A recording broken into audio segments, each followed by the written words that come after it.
We're going to start off with the Fourier transform, which is a reversible linear operation, and it is very important in radio astronomy. In fact, it is the cornerstone of radio astronomy, not only in the signal processing and capture, but also in the way that our telescopes operate and work. In fact, Fourier transforms actually plays a large part in all space sciences. So it is a very important fundamental concept for us. So before getting into the math and everything like that, let's just again look at the radio astronomy, the patterns that we're observing, and try to get a visual feeling for what we are going to talk about, because it's generally, for me at least, easier to understand. So what happens? We have, in Meerkat, we have parabolic dishes. So what happens is, if you look at a parabolic dish from the top, what you see is basically a circular aperture, flat circular aperture. And then a plane wave coming from a distant source will actually be observed by the dish. So this plane wave coming into the dish, okay, and that will cause a diffraction pattern to form on the dish itself. And we call this diffraction pattern the antenna response pattern, where you'll have this bright spot, and then obviously you will have this diffraction pattern, and that is simply because as the wave moves towards us as the observer, different parts of the wave will travel along different path lengths, and then what you will see is there's some phase differences, and it will basically cause these little ripples as we move apart. So you'll have the big center, but then you'll also have these little side lobes, and generally these nulls are at integers, so m here is integer values. So that is what is causing. It's literally an interference pattern. It's a diffraction pattern. For our optical guys, you will actually understand this, because this is exactly the effect that your lenses do. So you will have to take light and then induce this effect, while in radio astronomy what we do is we directly measure interference patterns. We directly measure the actual astronomy signal there, the antenna response pattern. So the antenna response pattern, this pattern that we're measuring, is not the intensity distribution. We actually have to invert back to get the intensities that we want to observe. And then also what you will be suspecting by now is that when we observe a source, this pattern is going to be inherent in our observation. We're always going to have this deconvolve with our pattern, and it's part of our cleaning process to get rid of that added feature. So for aperture interferometry, what we are using for Meerkat, where we have multiple dishes, where we're trying to synthesize, we're trying to construct a beam or a dish that is actually the size of our longest baseline, rather than just using the individual dishes, but actually increasing the size to mimic a very large surface. Now the reason why we want to do this is for angular resolution. So the larger my aperture, so bigger my dish, the smaller the resolution, the smaller the target I can actually observe. So angular resolution is my ability to observe small sources, which means distinguish sources from each other. So if they are lying close to each other and I have a broad beam, I won't be able to separate them out. You can see they're smudged together, they look like a single blob. As I increase my aperture size, I start to actually see the beams narrowing, and therefore I get better separation, and then at some limit I get clear separation between the two, and now I can actually distinguish the two sources and I can resolve them out. Okay, so that's my angular resolution. So that is the hunt for the size. So the larger my aperture, or my maximum baseline in this case, the hunt for maximum baseline, the smaller the spot size, I am able to actually observe, and therefore more sources and finer sources I'm able to resolve out. And then just in terms of interferometry, we are not measuring spatial distribution directly. Okay, we rather are measuring the Fourier components in terms of direction and amplitude, and we have to then accumulate these observations in order to regenerate the spatial maps that we desire. So we have our two dishes. Okay, so this is where our initial Fourier interaction comes, and that's straight up with our front end, with actually our signals and our telescopes. And we will want these to track our target, to measure our observation, and then to actually record the observation. But we're observing targets that has frequencies of gigahertz and terahertz, and our ADCs and those things that we use to observe the data, they basically work 1 to 2 gigahertz. Okay, so we exploit Fourier concepts even here. Okay, to modulate, to mix down our signal so that we can observe it, and we exploit the fact that we can actually add delays to our signal because it is a Fourier signal, and you will see the properties that we exploit to do this. In order to synchronize our data, to combine our data so that we can construct this large synthesized telescope of ours. And then ultimately, when we have the two signals, we correlate the signals, so we combine them. Okay, so combining all the data through correlation, it gives us our interference patterns, which is for every one of our baselines, our measurements. Okay. So this is what we use to generate our UV maps. Okay, so one value per baseline per time. Okay, and we use this over time to fill in our UV maps, every one of them representing separation and orientation through the projected baseline. And we record all these components then into the UV map, deconvolve, deconvolution, again Fourier concept, and then onto imaging. So you see Fourier's at the start, Fourier at the end. So what is Fourier? Okay, what at least is the concepts of Fourier that we're trying to exploit doing radio astronomy? So let's consider a chord, a musical chord. When we hear a chord, we know it is constructed of a number of musical notes. Those notes complement each other and generate the chord. Now, similarly for signals, signals can be represented by a series of oscillating sinusoidal waves of appropriate phase and amplitude. So we can use that concept. So assuming all signals can be represented by a set of sinusoidal signals, we can actually then, by observing the components, know the signals that we are observing, which is what is relating the time and Fourier relation. Now, just to get a feeling for this, let's look at an example. In this case, we've just taken a simple square wave. Square wave, so it's -1 in the region, goes to 0, 1 in the other region. Now let's see if we can apply this concept and what it actually really looks like once we do so. So here on the left, you will see sinusoidal components varying phase and amplitude, so contributions. And then as I add more and more and more components and I sum them all together, I actually succeed in constructing a square wave. Well, I construct an approximation of the square wave. I get a representation of the square wave.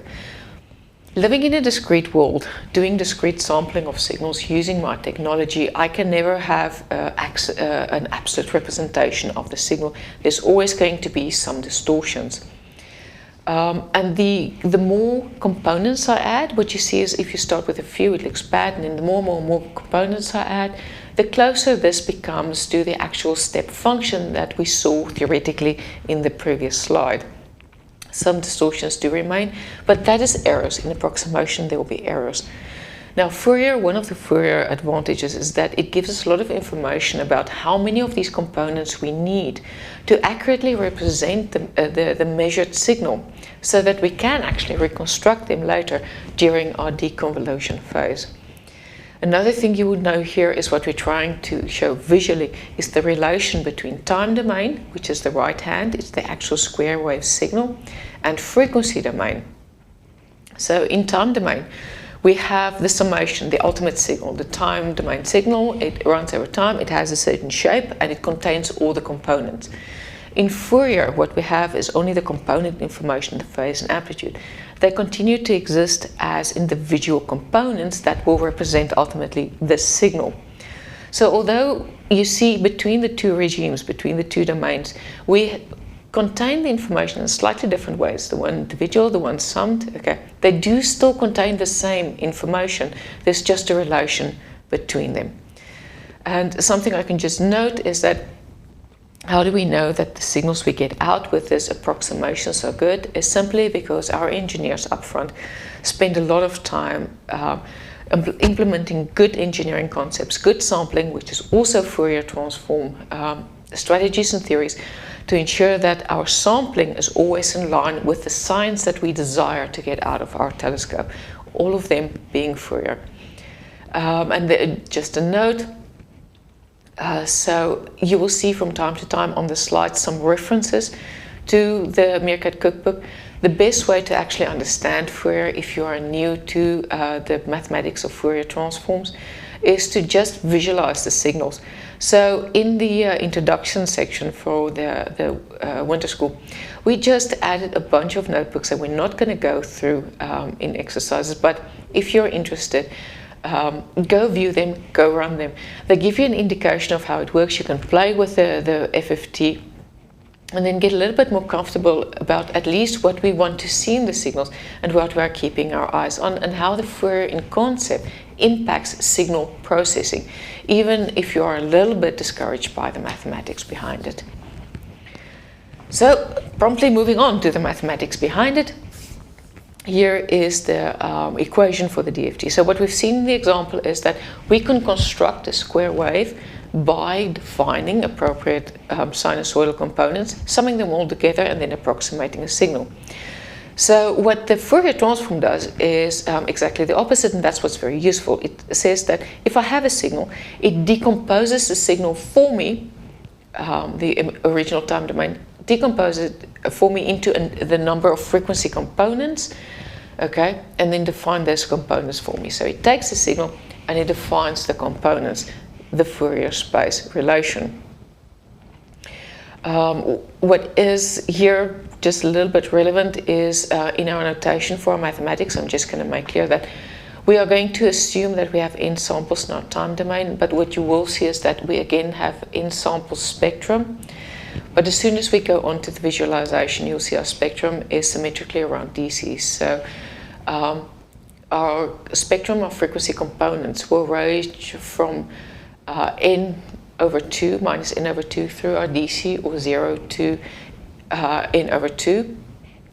The Fourier output, the frequency components are always symmetric around DC. It's something we exploit. And we'll always have something of the total of n input samples to n output samples, be that either time sequence or symmetric spectrum. So going back to our equation, just clarifying our terminology, going back to our equation, what you see here is the exponential function. Now, just remember, our exponential is a shorthand, it's a mathematical shorthand that we use to describe both cosine and sine functions, where the sine and cosine is simply phase shifted by 90 degrees. So this is just a shorthand to define our sinusoid that we had defined manually in the example. It's just a shorthand for that to make the equation slightly shorter. But you can go ahead and perhaps just write them out for a couple of frequencies. And what you end up is a long equation where your amplitude, so this is your main, okay, this is your DC component, all right, big spike in the middle. Then you have contributing sinusoids, cosine, sine, so cyclic functions of a certain amplitude and a certain phase, and you will see that your frequency components are actually all integers. So referring back to the original slide where we said that we had the diffraction pattern with the integers, here we see them again. Okay, so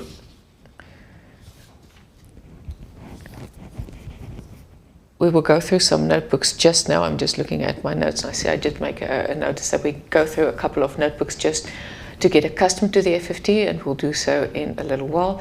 But as with all linear transforms, the Fourier transform has an inverse. It's linear, and therefore it has a unique inverse. So remember functions have one-to-one mapping between regions. So it means, so this is the thing that imaging actually does, is when we are measuring the antenna response patterns. We are actually measuring the frequency components. We are measuring these things. But we would like to have the signals back, please, okay, because that's where the astronomy is. And that technically is us getting through time, measuring all these components, and then applying the inverse action, okay, to achieve back the time domain signals and construct our images. This is not a direct inverse. You will hear us talk about deconvolution, which is an approximate inverse method, and that's simply because of some limitations to calculations in terms of achieving the inverse. What we should note is Fourier calculations. If we look at them in terms of the time domain, all these calculations over time per samples for all components, you can see in time domain they are expensive and they are slow, and it's a lot of calculations.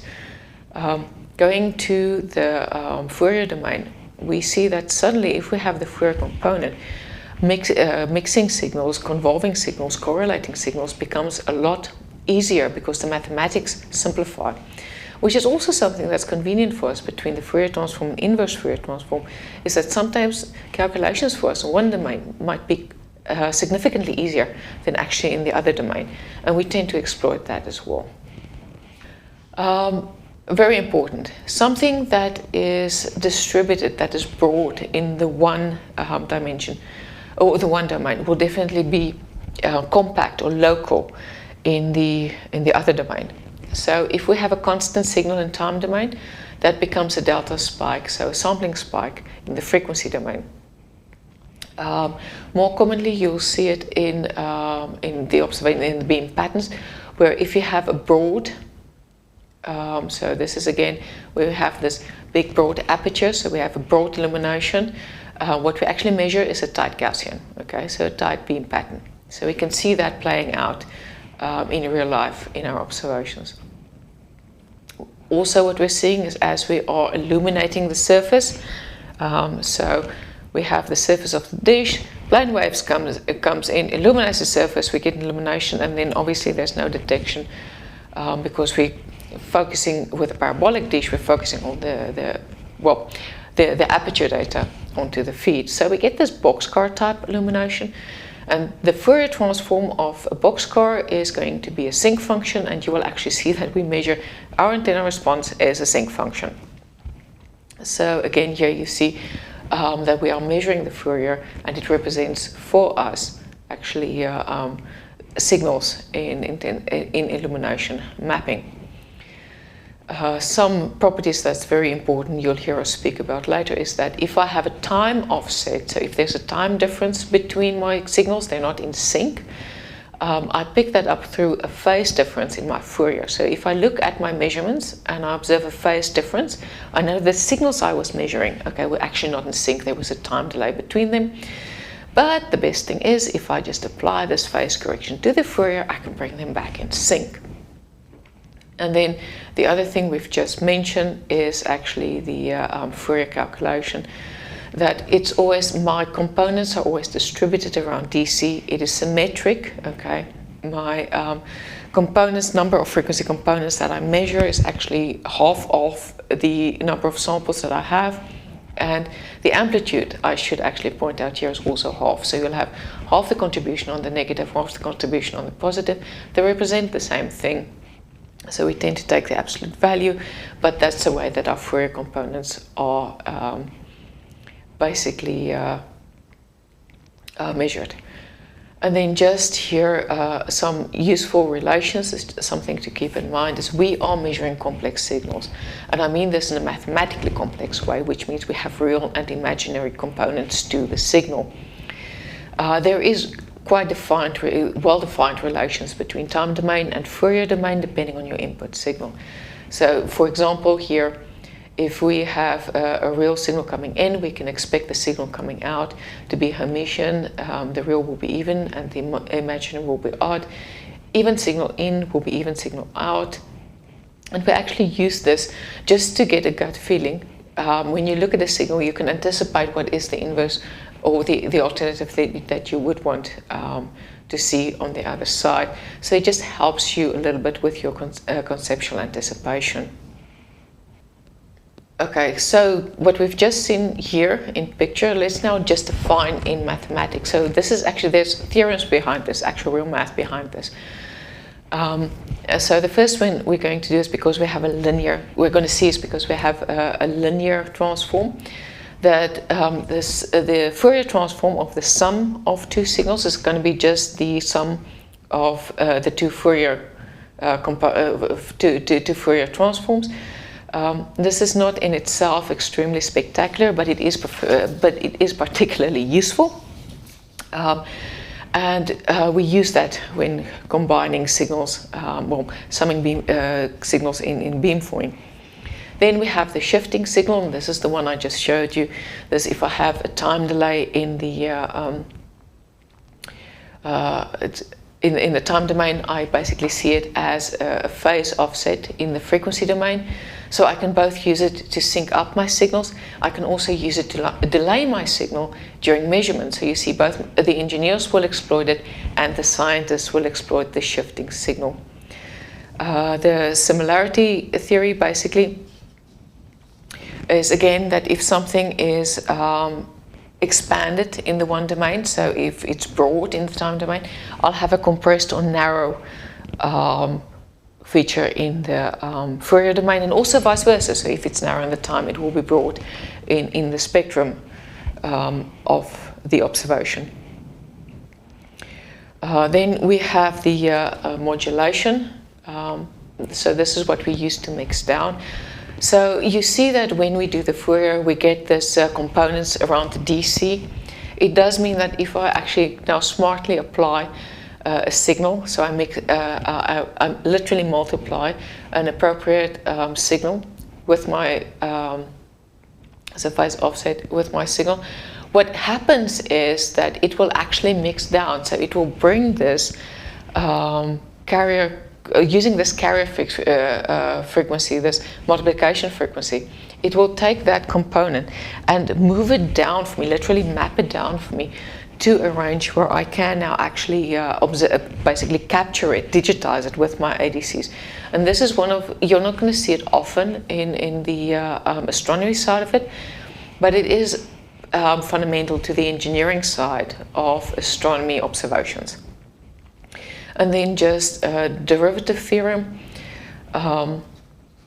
This is a very good example of actually where the Fourier spectrum allows us to do the mathematics a lot more simple than in the time domain. Calculating derivatives in the time domain is large equations, but in the Fourier, all it basically becomes is a simple spectrum multiplication. So this is where we actually just give one example of how our theorems simplify in the Fourier domain. So moving on to convolution. So we understand the individual, well, we have some conceptual understanding of what to expect from the individual signals coming in. We know that we are measuring the antenna response, which is the Fourier transform of the signal we are observing, okay? But now we want to actually build, from every one of these individual antennas, we want to build up this big synthesized telescope of ours. And for this, we are going to see two important concepts. One is convolution and one is correlation. So starting off with convolution, it's a slightly more complex one of the two. The output of convolution will generally be a third function, and that will describe to you the amount of overlap between two signals as they are moving across each other. So if we look here at our example, you can see the one signal, which is a square wave, moving over the other stationary signal. And we want to look at the amount of overlap between them. So starting here, the yellow blocks will show our overlap area, and then the magnitude of overlap will be mapped out by this black curve, and that's going to be our correlation output. To mathematically calculate that, what we need to do is we take two signals of, let's say, n samples. If we position them next to each other, the one which we call the kernel, we will invert in time, and then we will literally step them systematically across each other. And in this case, we're using m steps, where m is bigger than n. And for every one of those, for every one of our n samples, we will calculate the amount of overlap, okay, and that becomes that value that we map. So immediately your gut instinct is that is a lot of work, it takes a lot of time. Okay, so in time domain, to calculate correlation is very, very expensive. So this is where we run directly to our Fourier theorem, and we say there's a convolution theorem. And in Fourier, what we see is this large convolution calculation from time domain becomes simply a multiplication of the two Fourier transforms. So we take our two signals, we time invert the kernel, and then we calculate the Fourier and we multiply those. When you go back to time domain, you have the convolution. Much simpler, much easier, and your computer generally can cope with that. So that's going to be our convolution. Now, correlation, you'll often hear us speak about the correlation between signals, correlating our signals. Basically, correlation is the best method we have to find similarities between signals. And we use that to combine our signals. Actually, we observe correlator data. So this is the cross-correlation function. And here we're just going to go straight to the correlation theorem, because we've already established that is a lot of work in time domain. Correlation function looks very similar to convolution, except we do not time invert the kernel. Both of the functions stay as they are, and we just map them over time. But to calculate them in the frequency domain, again, fairly simple. We take both signals, get their Fourier transform. We now just calculate the complex conjugate of one of the functions before we multiply, and that gives us then the cross-correlation between those signals. It becomes much easier to calculate. And there is actually, if you want to see how the calculation works to actually generate this map, it's a real calculation that we do.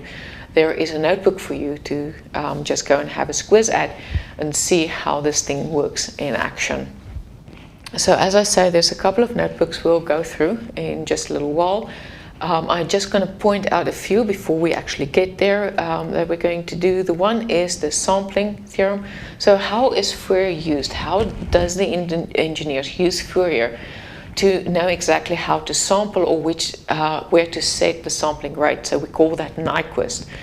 And what we can achieve when we build this, so the astronomer tells the engineer what they would like to achieve in terms of the science.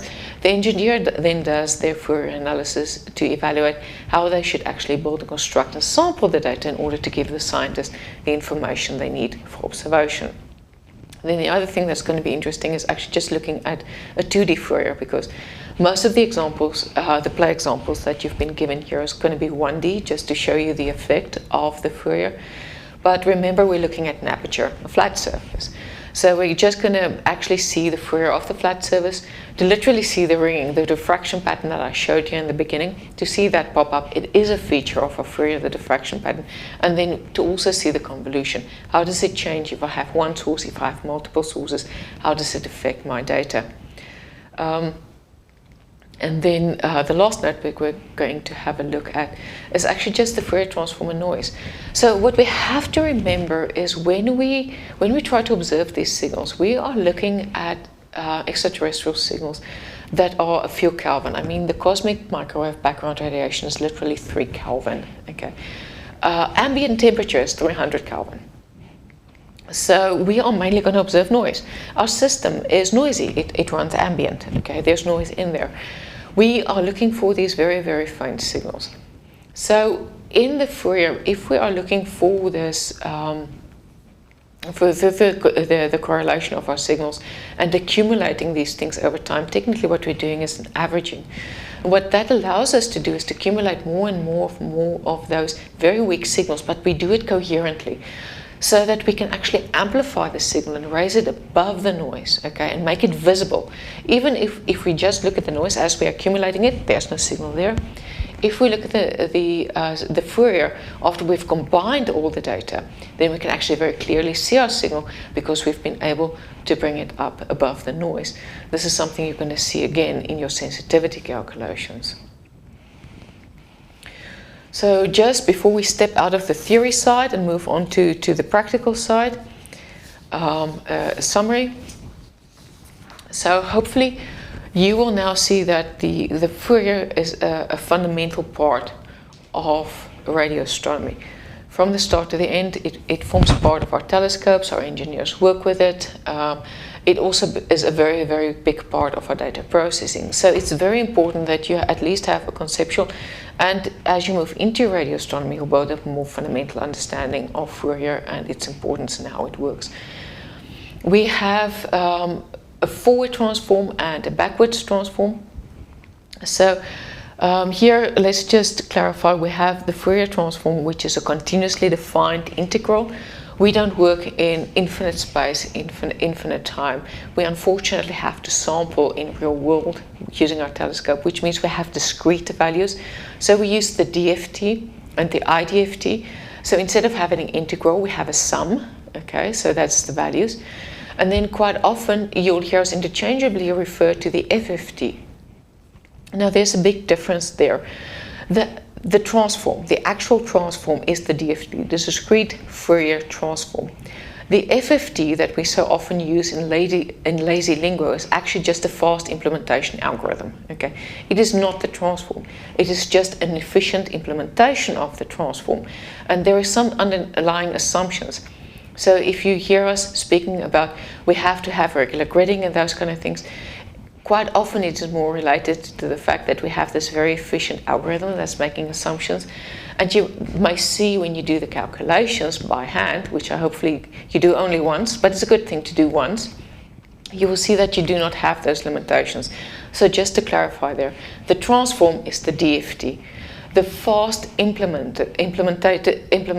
algorithm is the FFT. Okay. Then we've also highlighted some of the basic theorems. We haven't highlighted all of them. We haven't gone through all of them. Fourier is a very large, very exciting field. Well, if you're into those kind of things. We have highlighted those that you will encounter most often, and conceptually, if you have an understanding, will help you to anticipate your data as you get get accustomed to your data over time. And then we touched on correlation and convolution, simply because that's going to be your correlated output. Your visibility is correlated output, and you're going to be working with those most of the time. Okay, so let's move on to a couple of your examples. So if you go to introduction in your cookbook, this is where you will find the various examples. I think let's just look at the Fourier transform. So let's see if this will render. Okay, so I'm not going to go into Colab. I'm just going to basically step you through these. You are more than welcome to run the collabs. Remember, here you can fiddle and change. Nothing, you will not affect anyone. You can even download these and make it your own. So just to show the concept of the FFT, what we're going to do is we're going to simulate a time domain signal. We're going to set frequencies and amplitude, and then we're going to sum those two to generate a time domain signal. So this is a fake signal over time, and you can see there's 2 beats in there. Okay, so we've amplified, we've obviously accentuated the differences so that you can clearly see it. Now what we're going to say is, okay, the DFT should be able to decompose this and then just simply give me the components back, right? So if I take this time domain, I apply the DFT calculation, which I've just manually coded, why not? And I apply the DFT here, what do I get? And this is my calculation. So it's going to be complex, real and imaginary. I have a real n, so I expect to have only amplitude, I expect out. My imaginary part, although there is some noise, there's always calculation noise when it comes to numerical analysis. You see it's to the decimal of -12, so technically ignorable. But I do have two very strong amplitudes, and here's where you will see the effect of the symmetry around 0. So I have components on the positive side and negative side, and I will have the amplitude, half of the amplitude that was actually measured. Okay, but I do see two clear frequency components. When I zoom in onto the positive side, I do actually see that I get the values I anticipate. So where's the values I put in? Up here, 0.01, 0.02. And I actually see, oh yeah, okay, they're there. So this is how the DFT works. Okay, what we are measuring is actually this, but just to show you conceptually, this is what the DFT inherently will do. Okay, so here's some questions here is, so we've explained the fact that we have the symmetry. We can actually now discuss the fact that the amplitude will be lower, but I think you'll remember that we have the one theorem that says it's half the amplitude, right? So that's fundamentally the DFT manually coded. So now that we know it works, let's go to our fast Fourier algorithm, FFT, because that's the one we use the most often. It's already well-defined libraries, and we like that one. It's efficient. And then let's move into 2D space. So let's assume we have this aperture. So here I just use MATLAB functions for the FFT. So those are just functions to use. And I'm going to say, okay, I want to observe a spot. Just a single spot, single point source in time.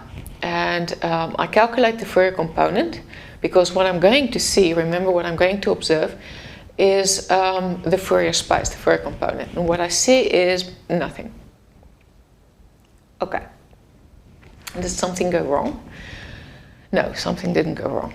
It's the difference in how the two domains work. And this is very important, I think, just to hear once in your life.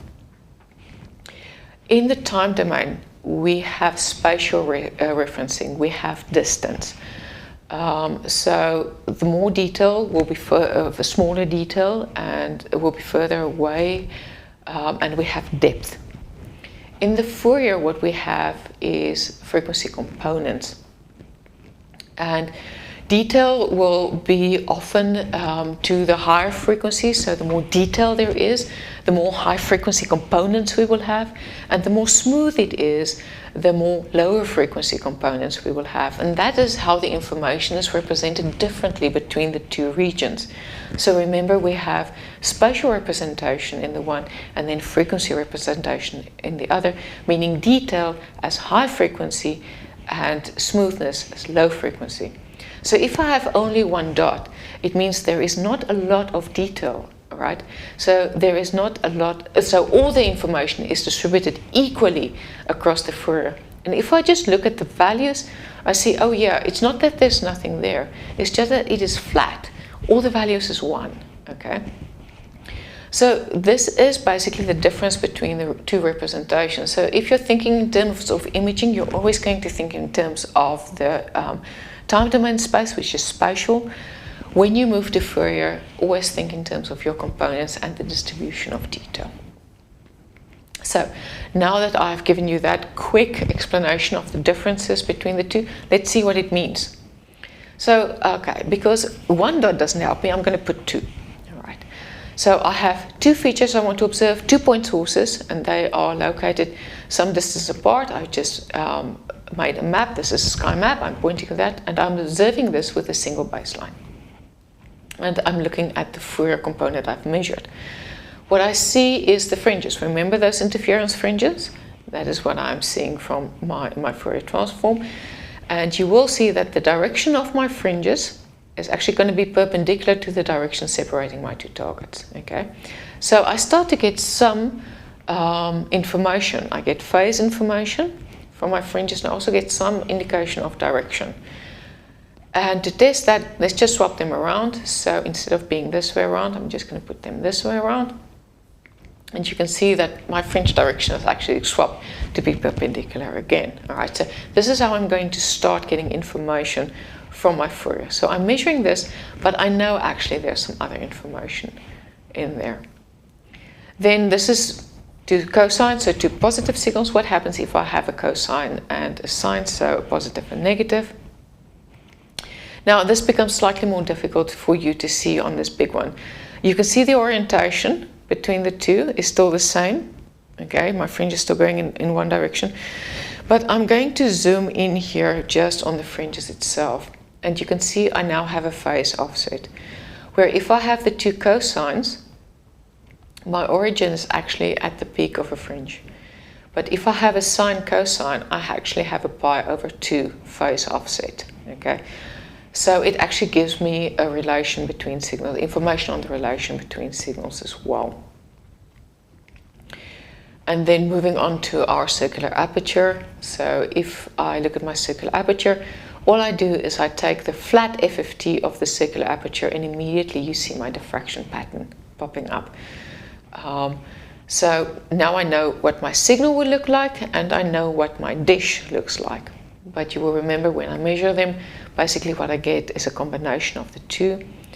So if I put them together, I have a large dish, and I'm observing two targets in there, and what I'm getting is this convolution pattern where you see both the fringes of the targets, but also added onto that the distortion of my diffraction pattern that's introduced by my dishes.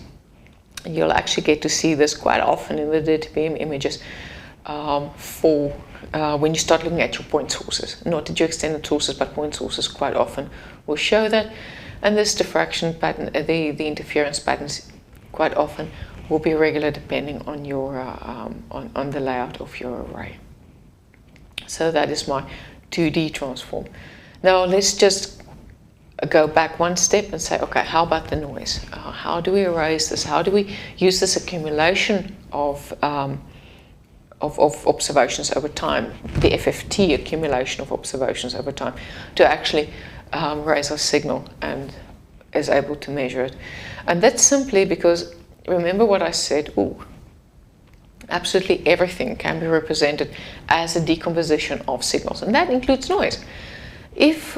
Okay, so when we did our example of our square wave, we took great pains to actually identify the correct phase and amplitude for a series of sine waves, in order that when we sum them, we get the best representation or best approximation of our square wave. Now, what is noise? Noise is basically just a bunch of sinusoids that sum together, and they're all incoherent. So it means they just average out, they have some baseline value, and they just stay there for time. You can't average out noise. Noise stays the same, it's base level. And so what we do is you just, to mimic it, just take a bunch of incoherent signals, sum them together, voila, noise. But it means I can exploit it in the other direction as well. It means that noise will average out. I know it's incoherent signals. Broadband noise will not accumulate in time, and therefore will stay stagnant. It will stay at the same level. So now let me add a little beat. So I'm going to add a little signal. It has a beat. Okay, it has a frequency in there. And then what I'm going to do is I'm going to take that signal, I'm going to vary it in noise. So this is my flat noise. You can see my FFT is flat. Okay, it's just going to stay there. There's no coherence in there. There's nothing to do. It's just going to stay the same. Now I'm going to bury the signal in there. In my time domain, there's not much of a difference. Okay, you can't see it in time domain. If I just look at a piece of time, it's not there. But as I accumulate, and this coherent accumulation of this beat, so it becomes stronger and stronger and stronger and amplifies itself, the beat becomes visible above the noise. Now, the more I accumulate, the stronger this signal becomes, the more its amplitude is amplified. And you will see that at some stage it starts to look like the noise decreases. Not the same. It's not true. The noise just stays where it is, so it stays at its base level, around about 30, 40 odd. Okay. And then the signal just amplifies over time and becomes stronger and stronger. And I can actually use this to calculate how long do I have to observe to find my faint signal, to accumulate enough data to find my faint signal. And I can also use it to even improve data on that. So that is how we actually array signals above noise. So this is what we call our sensitivity. So hopefully through these notebooks, again, if you just go here, you can play any one of them. So basic math notations, it shows you the sampling and those things. Just go play, get an understanding of the FFT from the engineering side up to where we actually exploit these, the convolution theorem and the actual convolution in our signal processing.